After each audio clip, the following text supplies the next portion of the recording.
To quickly move a layer to the very top or the very bottom of your layers list, select the layer and then use the shortcut Command-Shift-Square bracket. This will move it to the very top or the very bottom.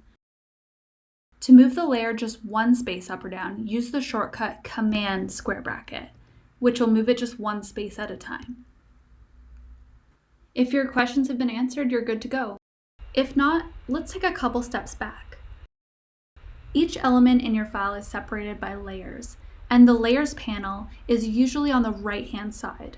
If you don't see it here, you can go to Window and Layers to turn it on or off.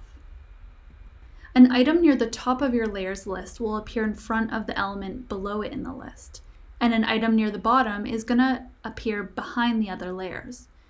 To move an item in front of a layer, select that layer and click and drag to move it up or down. Another way to do this is to use shortcuts.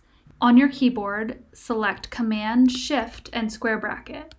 This will move it to the very top or the very bottom.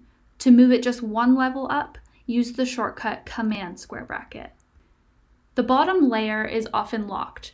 If you'd like to move this layer, you'll have to unlock it by tapping the lock icon or making a duplicate of this layer. To make a duplicate, you can right-click and hit Duplicate Layer, or use the shortcut, which is Command-J. There's your UX bit. Now comment below for any questions or tips.